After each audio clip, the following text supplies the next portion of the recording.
Namaste, friends. A friend of mine was recently asking me about the Gayatri mantra.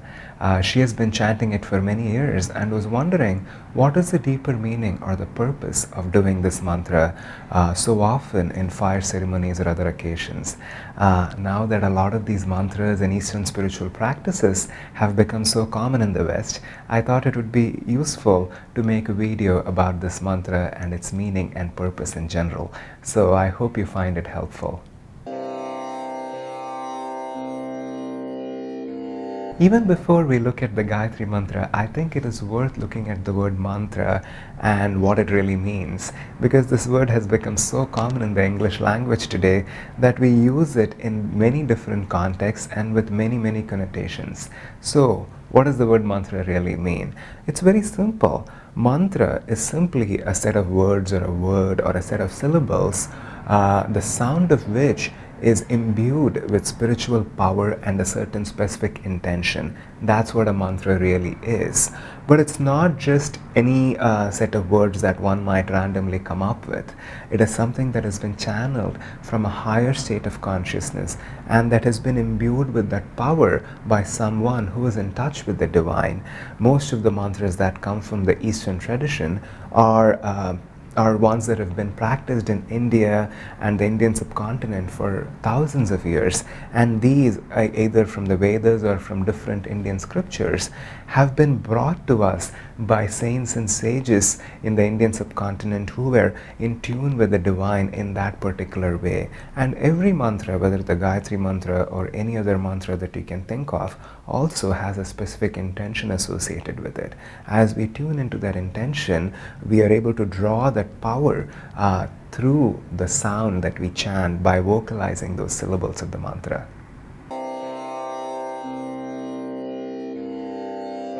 The Gayatri mantra is a very simple two-line Sanskrit mantra that occurs in a scripture called the Rigveda. For those of you that are not familiar with the Vedas, they are the foundational scriptures of the Indian religion, of Sanatan Dharma as it has existed in India for thousands of years. And the Gayatri mantra occurs in the foremost of the Vedas called the Rig. There are four Vedas that we know of today: Rig, Yaju, Sama, and Atharva. There's no dating on these Vedas. They've existed for thousands of years. The first time they were actually documented through writing was a few thousand years before Christ, but that is not the time they were actually created or channeled for the first time. They've been passed from guru to disciple for thousands of years. And the Gayatri mantra occurs in the very first of the Vedas called the Rigveda. And it is an extremely powerful mantra that is often used for chanting and fire ceremonies and many different occasions. As I was saying, every mantra has a certain intention and purpose. So what is the intention behind the Gayatri mantra? Well, it is quite simple. The intention of Gayatri mantra is enlightenment. It's universal. It is attunement with the divine. So that is really what the mantra itself represents. There is also a very fascinating story about this great sage Viswamitra, who first channeled or brought this mantra to the world. I'm not going to share that story in this particular video. A great exponent in yoga and a friend of mine, Murali Venkat Rao, does a beautiful job of sharing this story, and I'm going to link the video for that in the description. So if you're interested, you can listen to him telling the story of how sage Viswamitra brought the Gayatri mantra to this world. Before we go any further, what is the Gayatri mantra? I'm going to chant the mantra for all of you a couple of times so you can hear the words, and after that I'll go through word by word and explain the meaning of both the individual words and also the mantra as a whole. Om Bhur Bhuvaha Swaha Tat Savitur Varenyam Bhargo Devasya Dhimahi Dhiyo Yonaha Prachodayat. I will say that once again. Om Bhur Bhuvaha Swaha Tat Savitur Varenyam Bhargo Devasya Dhimahi Dhiyo Yonaha Prachodayat. Now, to the harder part of this video. It is not a simple mantra to explain because the Sanskrit language itself is very, very layered, and every single word of the Gayatri mantra has many, many levels of meaning depending upon how you look at it. In this particular video, I'm not trying to do a philosophical discourse or have a discussion on the metaphysics, but simply give a very clear and simple explanation for the different words and the whole mantra itself. So, starting with Om Bhur Bhuvaha Swaha. What does it mean? The symbol Om, I do not need to explain. I'm sure all of you are familiar with it. Om is a sacred syllable. It is a primordial sound that is the essence of all of creation. It is the sound that is closest to a tangible experience of God. So that is the sound that is prefixed before any mantra, and anything that we start chanting, we always start with the sacred syllable Om. Moving on, Bhur Bhuvaha Swaha. There are three words that we see in this first phrase of the Gayatri mantra. What do they mean? These three words, like I said, are not really that easy to explain because they have many, many connotations depending upon how you read and translate them.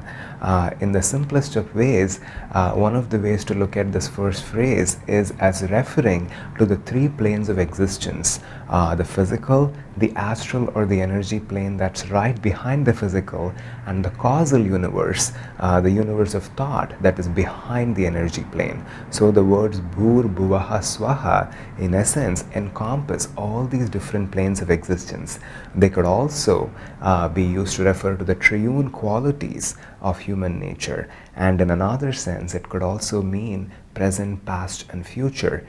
The simplest way I have tried to understand this particular phase of the Gayatri mantra is to appreciate it as encompassing and addressing all levels of existence, that which is bound by space and time and that which is beyond. So that's really what this first phrase of the Gayatri mantra is implying to us. Om Bhur Bhuvaha Swaha. The next phrase is a little more clearer for us to understand. Tat Savitur Varenyam. Tat simply means that, and Savitra, the word Savitur, derives from the root word Savitra.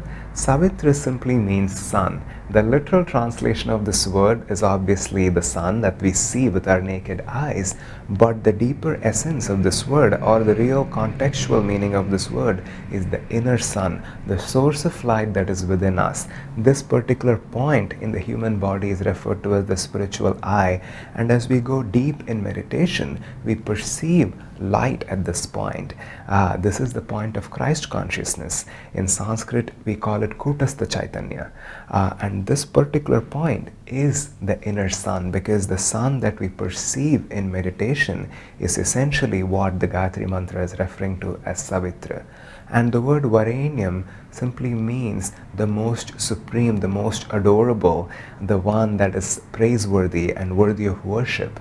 So Tat Savitur Varenyam simply is referring to that inner sun that is supreme and is worthy of worship. Bhargo Devasya Dhimahi. Now in the first part of the mantra, we made a reference to the inner sun, and now we are actually addressing that particular aspect, that source of light. The word Bhargo means illuminating, transforming, purifying, the qualities of the discriminating intellect that we are trying to awaken. Devasya, the next word, simply means of divine origin, divine by nature. And Dhimahi simply means to meditate or contemplate on. Another way that I find also very useful to read the word Dhimahi is as to attune with. That aspect of ourselves, that quality of tuning in to that inner sun. So, reading all the words together now, Tat Savitur Varenyam Bhargo Devasya Dhimahi. That inner sun that is worthy of worship, that's worthy of our adoration, let us contemplate, meditate, and attune to that inner sun that is divine in nature and that's purifying and illuminating.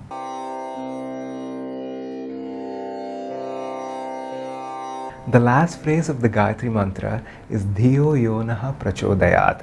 In the very first section of the mantra, we made a prayer, we made a declaration to attune ourselves, to offer ourselves to this inner sun that is clarifying and illuminating. And in this last part of the mantra, we affirm drawing upon that grace into our own lives. The Gayatri mantra, in essence, is almost a summary of the entire spiritual path. The heart center in us is truly the source of all the energy. It holds the seeds of desire that we have for divine awakening. And the heart, in essence, is also the energy and the fuel for that spiritual journey itself, because that's the desire that, when fanned, takes us closer and closer to God. The discriminating intellect, on the other hand, is the faculty that helps direct this energy, because it is through the intellect that we can make choices. It is through the intellect that we can choose between light and dark, between upward motion of energy and the downward motion of energy.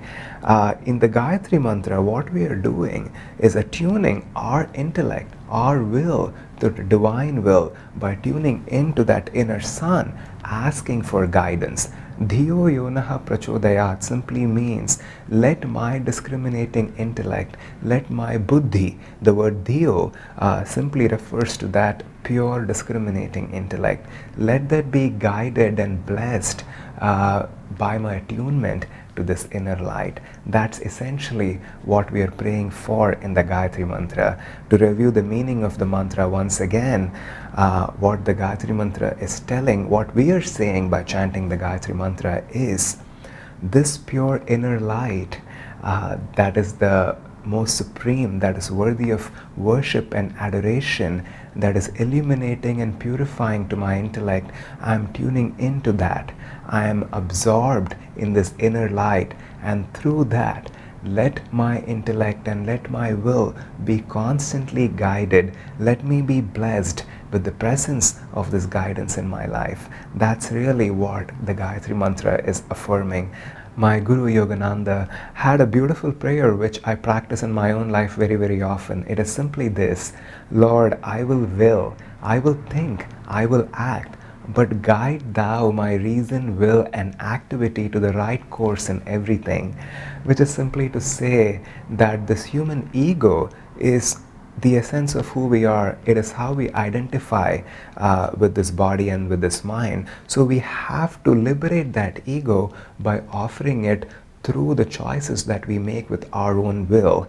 Every moment of every day, every second, every quantum of time, we are making a lot of choices in our life. We are choosing, in essence, between the upward pointing direction and the downward pointing direction. And the more we are able to affirm the upward flow of energy, the more we are able to always choose the light, the closer we find ourselves to the center of our own being. So I hope you found this video useful, and no matter what religion or tradition you belong to, or whatever you believe in or don't believe in, I would highly encourage you to try and experiment with the Gayatri mantra, to chant it with that powerful intention of offering yourself, offering this little ego into that inner light. This mantra is an affirmation of attunement with the divine. It is an affirmation of our own self-offering into that Savitra. Every time I say the word Tat Savitur Varenyam, I deeply feel that adoration that we can hold for that spiritual center, the center of Christ consciousness that we have within ourselves. So I hope you can feel that too, and do try it and see what you can draw from this ancient mantra that has been chanted for thousands of years and is extremely powerful as a spiritual tool in our own life.